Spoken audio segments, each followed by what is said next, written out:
Are you constantly living on high alert, feeling like your internal engine is revving even when you're trying to sleep? You aren't just stressed. Your nervous system might be stuck in a state of chronic dysregulation. In our modern, high-speed world, our biological hardware is being overwhelmed by digital software. But what if you could manually flip the switch from panic to peace? Today, we are diving deep into the science of neurowellness to help you reclaim your biological calm.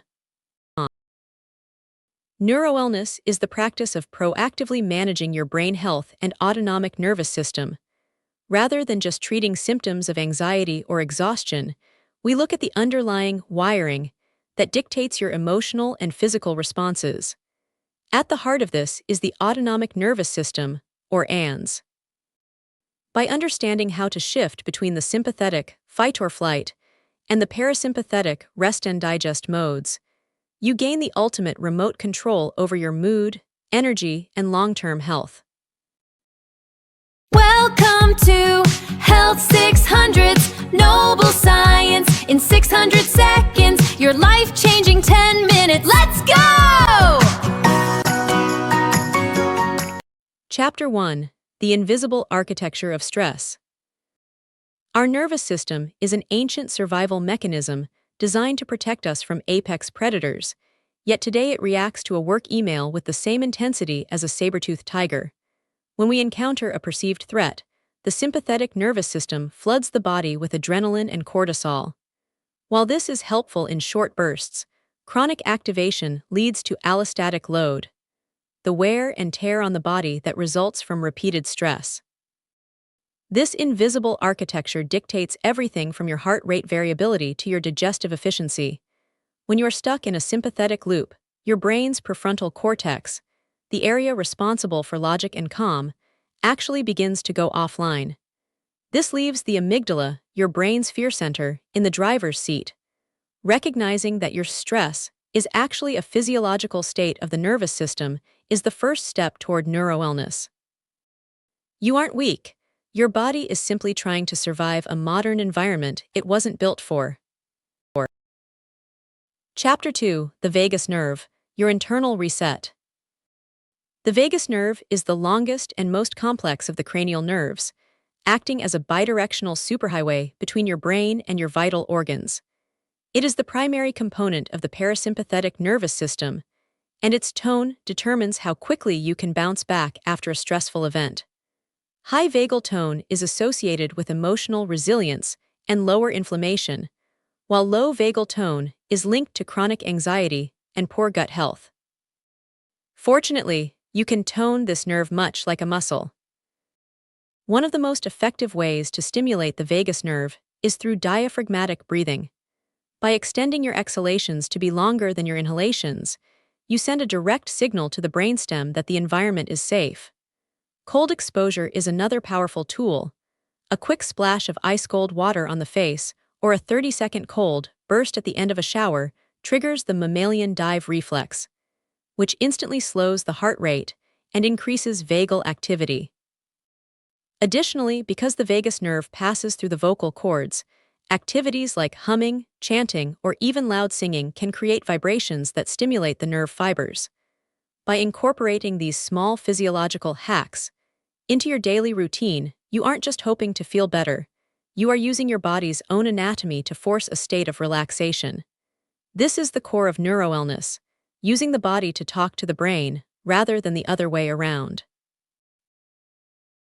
Chapter 3. Somatic Practices for Instant Calm. Sometimes, we cannot think our way out of a stress response because the body is holding onto the tension physically. This is where somatic practices come in.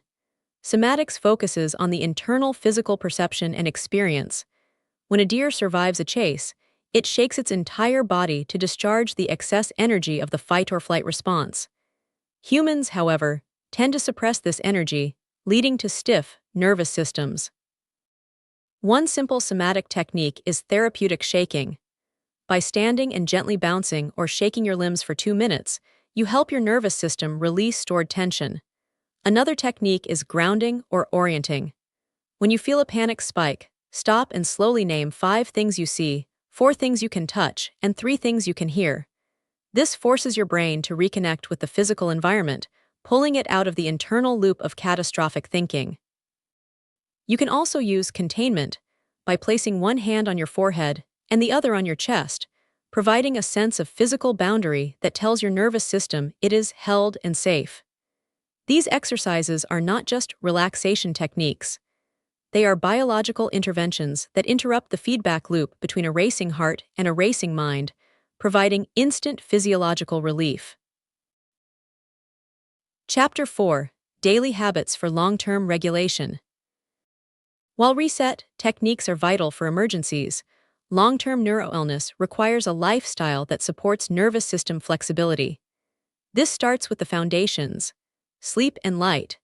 Your nervous system relies on circadian rhythms to know when to produce cortisol for energy and melatonin for repair. Exposing your eyes to natural sunlight within 30 minutes of waking up sets a timer for your brain, ensuring better regulation 16 hours later. Nutrition also plays a critical role. The nervous system is highly sensitive to blood sugar fluctuations. Frequent spikes and crashes can be interpreted by the brain as a life-threatening lack of resources, triggering a sympathetic response. Prioritizing healthy fats, such as omega-3s and magnesium-rich foods, helps maintain the myelin sheath that protects your nerves. Furthermore, we must address digital hygiene. The constant dopamine pings from social media keep our nervous systems in a state of hypervigilance.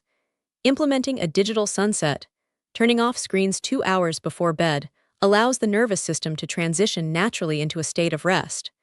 Movement is equally important, but it must be the right kind. If you are already burnt out, high-intensity interval training, HIIT, might actually add too much stress to an already frayed system. In those cases, CO2 tolerance training or slow, mindful yoga might be more beneficial. Consistency is key here. The goal isn't to never feel stressed. The goal is to create a resilient system that can handle stress and then return to a baseline of calm efficiently. By treating your nervous system with the same respect you give your cardiovascular or muscular system, you build a foundation for lifelong mental and physical vitality. Chapter 5: The Future of Neurowellness. We are entering a new era where we no longer have to guess about our internal state. The future of neurowellness lies in personalized data and biofeedback.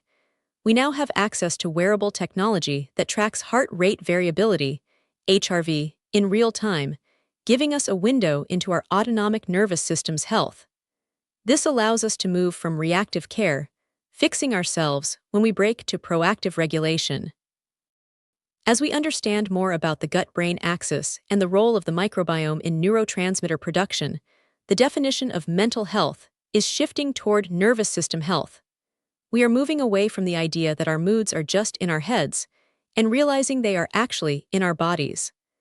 By mastering the art and science of regulation, you aren't just surviving the modern world, you are thriving in it. The power to rewire your brain and balance your life is, quite literally, in your nerves.